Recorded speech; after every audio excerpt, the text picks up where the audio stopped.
The Gospel according to Mark. It's one of the first accounts of the life of Jesus, and our earliest historical traditions link this book to a Christian scribe named Mark, or John Mark. He was a co-worker with Paul and a close partner with Peter.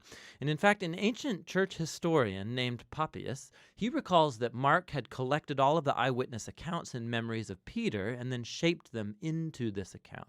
But Mark didn't just randomly throw the pieces together. He's carefully designed this story of Jesus. In the first line of the book, Mark makes this claim about Jesus. It's the beginning of the good news about Jesus, the Messiah, the Son of God. Now, what's interesting is that this is the only time Mark is going to tell you what he thinks. For the rest of the book, he's going to influence you by simply putting Jesus' actions and words in front of you and showing you how other people react to him.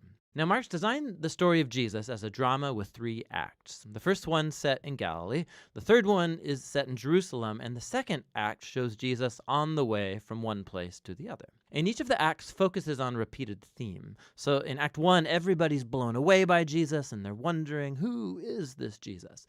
In Act 2, it's the disciples who are struggling to understand what it means for Jesus to be the Messiah. And then in Act 3, we watch the surprising paradox of how Jesus becomes the Messianic King. Let's just dive in and you'll see how it unfolds.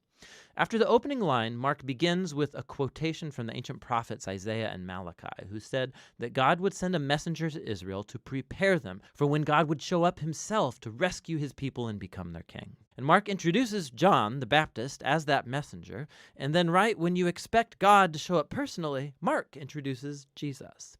And as he comes onto the scene, the heavens open, God's Spirit descends on Jesus, and God says, "You are my beloved Son."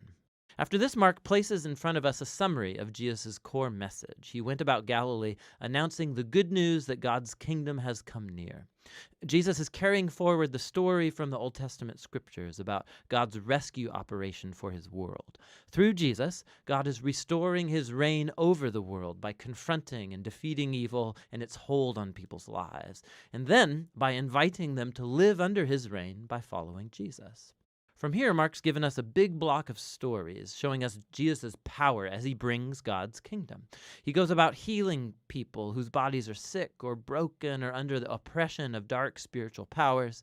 And Jesus even does something that for Jewish people only God has the right to do. He forgives people's sins. And Jesus' actions here produce lots of different responses. So some people follow him and become his disciples. Other people don't know what to think, and still others reject him completely, especially Israel's leaders who accuse him of blaspheming God and being empowered by evil. But Jesus isn't surprised by these responses. In fact, he draws attention to it. In chapter 4, Mark has collected many of Jesus' parables about the hidden, mysterious nature of God's kingdom. And Jesus says that his message is like seed falling on different types of soil. Some are receptive, some are not. Or it's like a mustard seed that's very tiny. It seems insignificant, but then it grows huge and surprises everyone. Jesus' point is that he really is the Messiah, bringing God's kingdom, but it doesn't look like what anybody expected.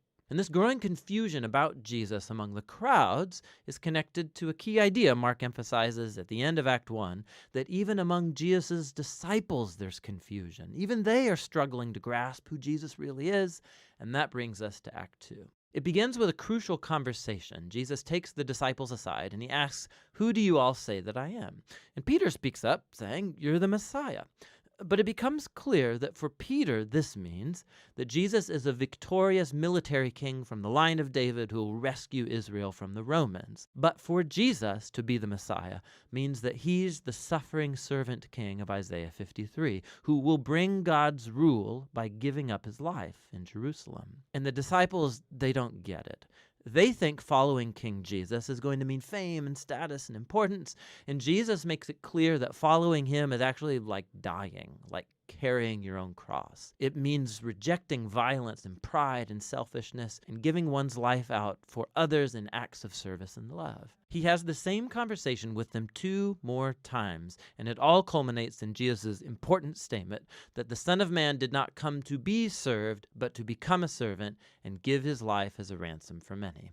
The disciples still don't get it. They respond in confusion and fear. And so here in Act 2, Mark has placed another key story that echoes the book's introduction. Jesus takes 3 of his disciples up to a mountain, and he's suddenly transformed. He's radiating with light and glory, and a cloud envelops them. Now, this is just like the glory of the God of Israel that showed up long ago on Mount Sinai. And then the 2 prophets who stood in God's presence on Mount Sinai, Moses and Elijah, they appear next to Jesus as God announces again, "This is my beloved Son."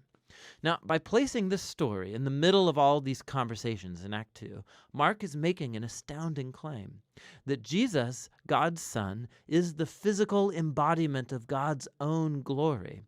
And in Jesus, the glorious God of Israel is going to become king by suffering and dying for the sins of his own people. It's a puzzling claim that confuses and scares the disciples as they leave the mountain. Which brings us to Act 3.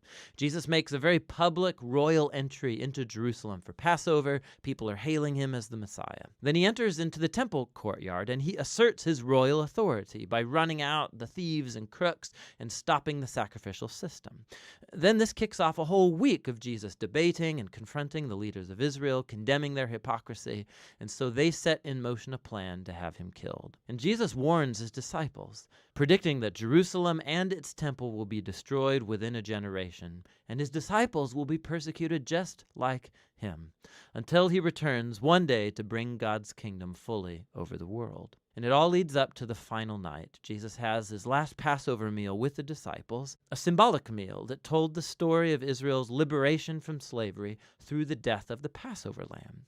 And Jesus takes these symbols and he gives them new meaning. They point to the liberation from sin and death that will happen through the death of the suffering servant Messiah. From here, the story rushes forward to Jesus' arrest, his trial before Israel's priests and the Roman governor Pilate, all resulting in Jesus' crucifixion. And it culminates in a key scene that matches the important scenes from Acts 1 and 2, except this time it's darkness that descends, not a cloud. And instead of the divine voice from heaven, it's Jesus' voice crying out before he dies. And then most surprising is that it's a Roman soldier who sees Jesus die, who grasps and then announces who Jesus is. This man was the Son of God.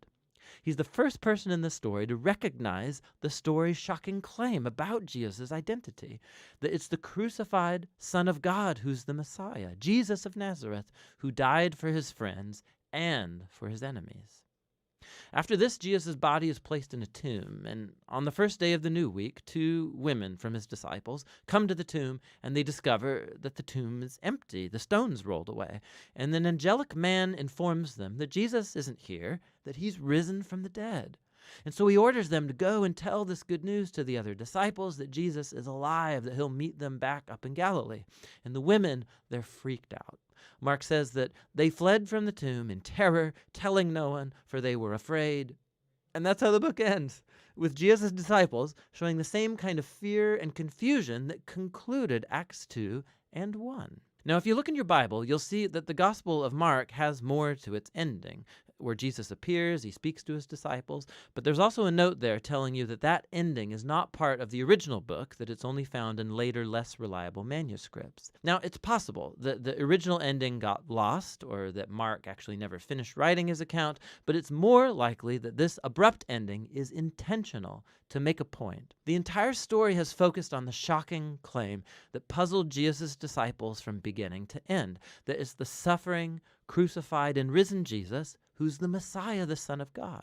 That God's love and upside-down kingdom were revealed as Jesus died for the sins of the world. And so this story ends without closure, and it forces you, the reader, to grapple with this very strange and scandalous claim about Jesus. And are you going to run away like the disciples? Or are you going to recognize Jesus as your king and go and tell the good news? And only you can answer that question. And that's what the Gospel of Mark is all about.